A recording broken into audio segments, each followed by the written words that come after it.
Hello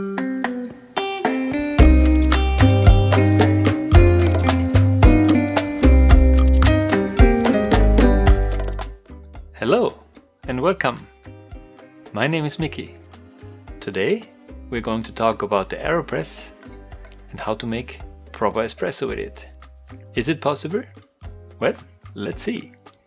One thing all the professionals say, even James Hoffman, if you don't know James Hoffman, go and check out his channel right now. He is Mr. Coffee. No, he is himself coffee actually. Whatever you need to know about coffee, go and check out his channel. One thing though he said is that this cannot make proper espresso. I have been trying many things to make this thing into an espresso maker, and I have to say I failed a lot. Many times I failed. Can you brew espresso with an Aeropress, or is this a myth? This is a myth. I'm not sure if I agree with that totally. Let me show you. The Aeropress. So let's talk about the Aeropress. This is the Aeropress. Actually a quite famous manual coffee maker that has been sold millions of times, and it makes actually damn good coffee. And there is even a world championship every year where people compete to make the best coffee with this device. I'm searching for the perfect espresso maker that is cheap, easy to travel with, and gives you all the tools that you need for proper espresso making. I've been thinking, what actually makes all these expensive espresso machines so special? What kind of tools do they use to make espresso as we know it? Well, I think one very important thing actually is this kind of filter.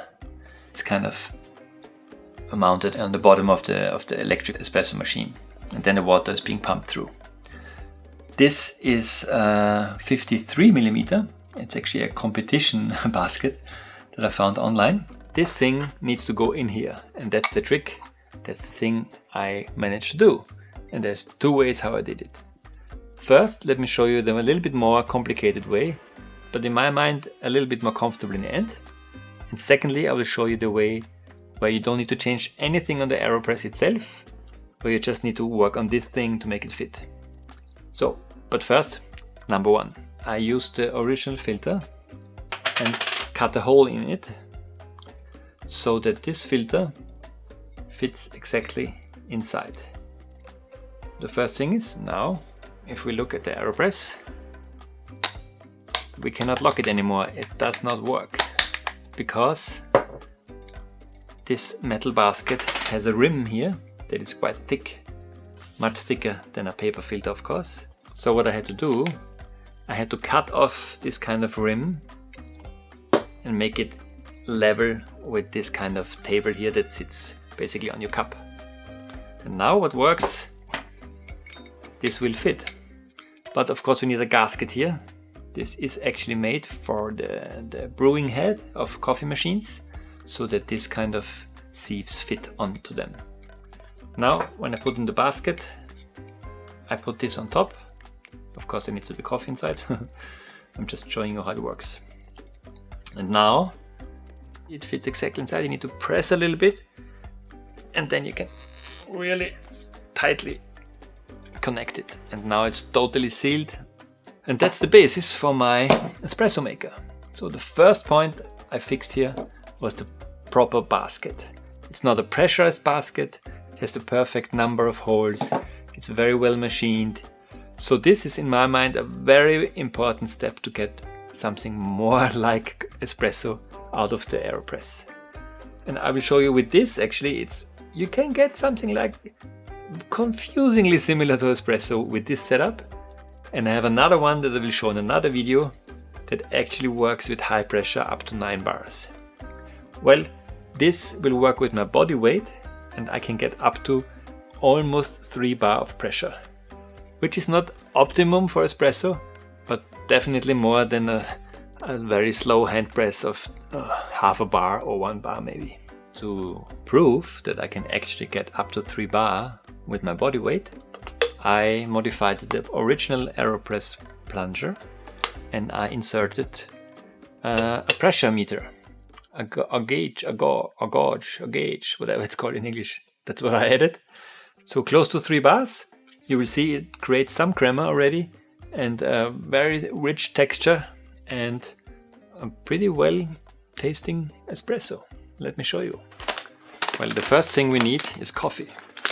This is a fine medium roast coffee. It's a fine coffee. It's a medium roast. That's what I want to say. As you can see, it's medium brown, not too dark, not too light. Very important, the grinder. For any kind of coffee, especially espresso, or any coffee that needs to taste good, you need a good grinder. I bought this Comandante, it's called. It's a manual grinder. It's pretty expensive, but it's really, really worth it. The first thing you should invest if you want good coffee is a grinder. After, whatever you do is, in my mind, many ways you can do good coffee, but if you don't have a proper grinder, you will never get good coffee. So the basket is for 14 to 18 grams. That's what it's rated at. So I go exactly in the middle, which is 16 grams, and which I found out to really work well with the Aeropress. And let's put 16 grams of coffee inside here. 15.9, that's good enough. My Comandante, I put a different kind of axle as an update. The red one. It offers twice as many clicks as the original Comandante. So in this way you have finer settings to fine-tune how big or small your coffee will be ground. It goes in here, very nice. Coffee inside. This goes back. Put this on top. And let's grind. Fast forward.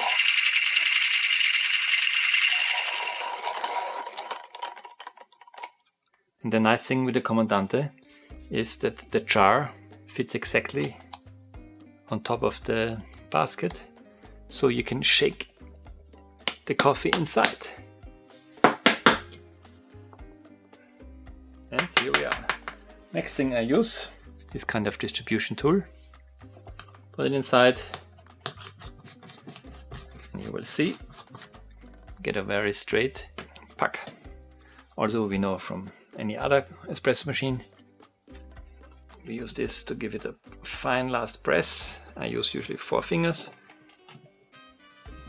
The last thing that's needed for this kind of setup is this kind of screen.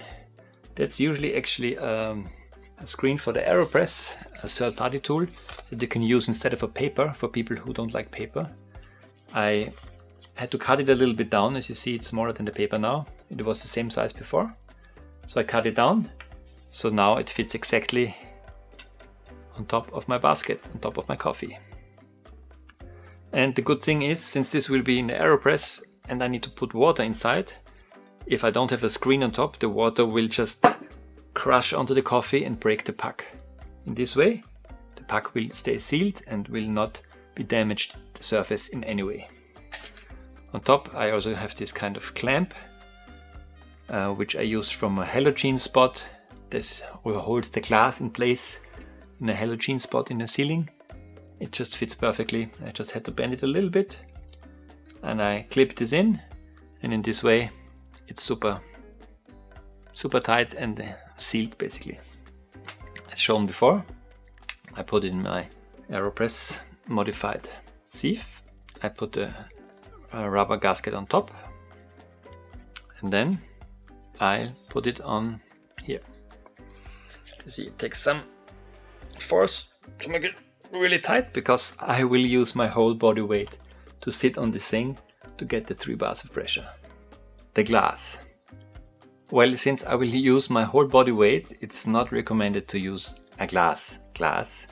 This is a plastic glass, which is, if it breaks, you won't hurt yourself. So it's, I think, $3 and it's really sturdy. So I always use this just to be on the safe side. What is nice actually is that you have an open basket. That means when you push your shot, it's not pulling like you usually say with espresso. In this case, we're really pushing. When you push your espresso, If you have a setup with a mobile phone, you can actually see how the coffee comes out, and you can see if there's any channeling or if the pack is prepared proper or not. While the water is boiling, let me show you the last piece I made, just to make the whole thing more easy to put my whole body weight on it. This is a piece of wood, 2 layers with 2 different size of holes, so the plunger fits exactly inside. So when I put my pressure, my whole weight on it, I can really easily push it down. Just now the battery is low. How nice. Battery finished. Let's use my small scale. In this case I'm using 85-degree hot water. And I have 16 grams of coffee inside. And I will put 50 milliliter of liquid. Let's put the cup, put it on top. And let's see how much pressure we get. You can release a little bit of air first.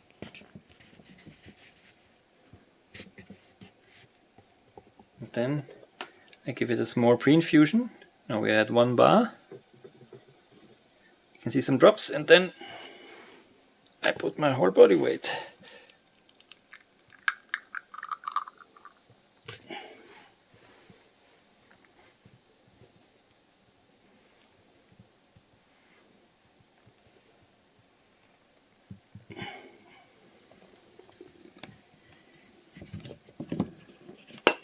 You can see actually some real crema is coming here.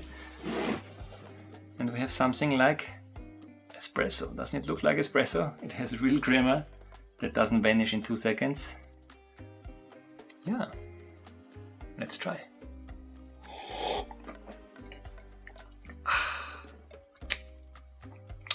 Pretty good. Tiny bit over extracted actually, so maybe I could push a little bit faster, make the pre-infusion a little bit shorter, and I think this turned out pretty well. So I built a small table to better demonstrate how the filter looks from the bottom while pushing an espresso. I find it very satisfying to watch.